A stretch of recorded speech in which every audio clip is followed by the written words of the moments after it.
যে অপরাজিতা আদ্র এই মুহূর্তে আমার সঙ্গে রয়েছেন। অপরাজিতা দি, সত্যি কি বলবো, শোক জানানোর ভাষা সত্যি নেই। তবে এই মৃত্যুর পর তো একাধিক প্রশ্ন সামনে আসছে। রাহুল অরুণোদয় বন্দ্যোপাধ্যায় তিনি দীর্ঘক্ষণ নিখোঁজ থাকলেন, জলে ডুবে গেলেন, অন্যান্য সহকর্মীরা কেউ টের পেলেন না। দীর্ঘক্ষণ জলে ডুবে তার কারণ হচ্ছে যে কালকে যখন ঘটনাটা ঘটে তখন আমার একজন কিছু পরিচিত মানুষ ওখানে ছিলেন, যারা ওর সঙ্গে ছবি তোলার জন্য দাঁড়িয়েছিলেন ওখানে। উনি ফ্রি হলে বা এই যে ওনার সাথে ছবি তুলবে, যেরকম হয় আর কি, আর্টিস্ট দেখলে মানুষ যেরকম দাঁড়িয়ে থাকে, মানে শুটিং ডে যেরকম ভাবে মানুষ দেখে, ঘটনাটা কিন্তু তাদের চোখের সামনে ঘটেছে এবং খুব কম সময়ের মধ্যেই ঘটেছে। মানে আমার যেটুকু শোনা, আমার কারণ অনেক আগে ঘটনাটা, কারণ আমাকে তিনি জানান যে এরকম একটা ঘটনা ঘটেছে। তো আমি সত্যি মিথ্যে কিনা আমি প্রথমে বুঝতেই পারছিলাম না, আমার 5 মিনিট সময় লেগেছে কি বলছে সব বোঝার জন্য। তারপর উনি বললেন যে ওনার এরকম কিছু পরিচিত লোক দাঁড়িয়েছিলেন, যারা ওনার শুটিং ছিলেন বা ছবি তোলার জন্য দাঁড়িয়েছিলেন, কোনো কারণে হবে আর কি। তো তাদের চোখের সামনে এই ঘটনাটা ঘটে হঠাৎ করে। আর আমার যতদূর এক্সপিরিয়েন্স আছে, যে জায়গাটায় শুটিংটা হচ্ছিল তালসারির ওখানে আমি বহুবার শুটিং করেছি। ওই জায়গাটায় ঠিক 4:30 থেকে 5টার মধ্যে জোয়ার আসে, এসে জলটা থাকে ঠিক পায়ের পাতার কাছে, হঠাৎ করে জলটা বেড়ে গলা অবধি হয়ে যায়। আমার জীবনে বহুবার হয়েছে এটা। অন্তত আমি যখন প্রথম গেস্ট হাউসে শুটিং করতে যাই, প্রথম গিয়েছিলাম ক্লাস 10-এর পর, মাধ্যমিক দেওয়ার পর, তখন ওই ঘটনাটা ঘটেছিল। তারপরে গেস্ট হাউসের জীবনে যখন প্রথম শুটিং করা শুরু করি, রণজিৎ রায়ের গেস্ট হাউসে শুটিং করছিলাম, তখন এই ঘটনা হয়েছিল। তারপর চাঁদ উঠলো বলে নাকি অন্য কি একটা সিরিয়াল করতে গিয়েছিলাম, তখন এই ঘটনাটা ঘটেছে। ওই মাঝখানে চড়াটায় হঠাৎ করে 4:30 থেকে 5টার মধ্যে জোয়ার আসে, জল বেড়ে যায়, এবং জল বেড়ে গেলে হয় দৌড়ে পালাতে হয়, না হলে নৌকো করে তুলে নিয়ে আসে, কিছু না কিছু একটা হয়।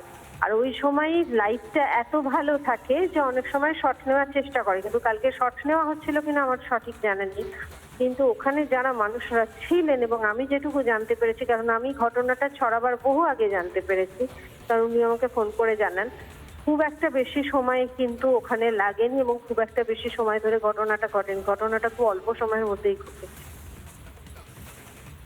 বেশ, ধন্যবাদ আপনাকে। জলে নেমে দীর্ঘক্ষণ নিখোঁজ অভিনেতা, জলে ডুবে গেলেন অভিনেতা। কিন্তু এই ঘটনার পর একের পর এক প্রশ্ন, যে এই ধরনের ঘটনা ঘটে গেল, টের পেল না কেন কোনো সহকর্মী? শুটিং চলাকালীন জল সংক্রান্ত দৃশ্য। এই মুহূর্তে অরিত্য দত্ত বণিক আমার সঙ্গে রয়েছেন।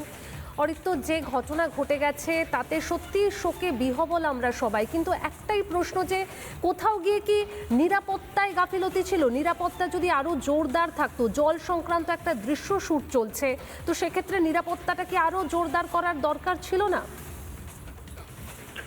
দেখুন, আমাদের ফিল্ম ইন্ডাস্ট্রিতে বিভিন্ন লোক বিভিন্ন সময় রাজনীতির কপচানি দেওয়ার জন্য চলে আসেন, কিন্তু আসলে যে জিনিসপত্রগুলো দেখার দরকার সেগুলো কেউ দেখেনও না, এবং দেখবার ব্যাপারে কোনো উদ্যোগও আমি কখনো নিতে দেখিনি।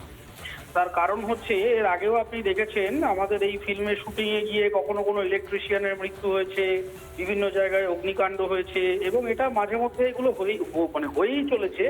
কিন্তু এটার যে প্রিভেন্টিভ মেজারমেন্ট, তার কারণ আমাদের বাংলায় একটা অদ্ভুত মানসিকতা প্রত্যেক প্রফেশনে আছে, যে হলে দেখা যাবে, আগে তো হয়নি কিছু, হলে তখন দেখে নেব। এই হলে দেখা যাবে যে কি ডেঞ্জারাস জিনিস, তারই একটা জলজান্ত দৃষ্টান্ত হচ্ছে রাহুলদার এইভাবে দুর্ঘটনায় চলে যাওয়া। যে একটা ওখানে শুটিং হচ্ছে, এতগুলো মানুষ ছিলেন, এবং আপনি দেখুন কি অদ্ভুতভাবে এটাকে চেপে দেওয়ার জন্য বিভিন্ন রকম ভাবে ন্যারেটিভের বদল হয়ে যাচ্ছে। গতকাল পর্যন্ত বলা হলো যে শুটিং চলছিল না, ওই জলের নাকি কোনো দৃশ্যই ছিল না, প্রোডাকশন কোম্পানি বলছে।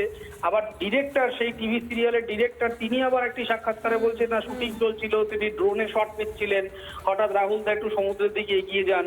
মানে ক্রমাগত বিভিন্ন রকমের থিওরি আসা শুরু হয়ে গেছে। কিন্তু মোদ্দা ব্যাপারটা হচ্ছে যে এইখানে আদৌ পুলিশ পারমিশন ছিল কিনা, বা ওয়াটার পুলিশের যে প্রোটোকলগুলো মেনটেন করবার কথা, চারিদিকে লাইফ সাপোর্ট থাকার কথা, সেইগুলো আমি নিশ্চিত যে সেটা ছিল না। যদি থাকতো, যদি অ্যালার্ট থাকতেন, সেই রিস্ক ম্যানেজমেন্ট যদি মেনে চলা হতো, তাহলে এই মানুষকে আমরা বাঁচাতে পারতাম।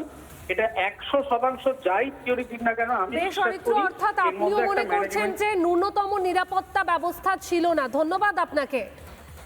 আর জলে নেমে দীর্ঘক্ষণ নিখোঁজ অভিনেতা, জলে ডুবে গেলেন অভিনেতা এবং তার মৃত্যুকে কেন্দ্র করে একাধিক প্রশ্ন। আর অন্যদিকে তমলুক জেলা সদর হাসপাতালে ময়নাতদন্ত বেলা 11টা নাগাদ শুরু হবে অভিনেতা রাহুলের ময়নাতদন্ত। হাসপাতালে এসেছেন পরিবারের সদস্যরা। বিজেপি প্রার্থী তথা অভিনেত্রী পাপিয়া অধিকারী কি বলছেন শুনবো। তো বলতে আমার খুব খারাপ লাগছে। তো এইরকম একটি ছেলে, তার যে আরও কত কি দেওয়ার ছিল আমাদের বাংলা ট্রেডে, সে ছেলেটি আর নেই। এখনও যদি এই 2026-এও যদি আমরা শুটিং করতে যাব, আমাদের নিরাপত্তা লগ্নিত হবে বারবার, এটা তো আমরা সহ্য করব না। Something has to be done. আর তো 2 মাসের ব্যাপার, সরকার বদল হবে। সরকার বদল হলে আগে যারা আউটডোরে যাবেন তাদের নিরাপত্তা নিশ্চিত করতে হবে, এবং শিল্পীরা এবং টেকনিশিয়ানসরা। এইরকম তাজা প্রাণ চলে যাবে আর আমরা চুপ করে থাকবো, এটা হতে পারে না। নানা ধরনের কন্টেন্ট দেখার জন্য লাইক করুন, শেয়ার করুন আমাদের ফেসবুক পেজ, সাবস্ক্রাইব করুন আমাদের ইউটিউব চ্যানেল। পাশাপাশি অন্যান্য ব্রেকিং নিউজের জন্য অবশ্যই চোখ রাখুন রিপাবলিক বাংলায়।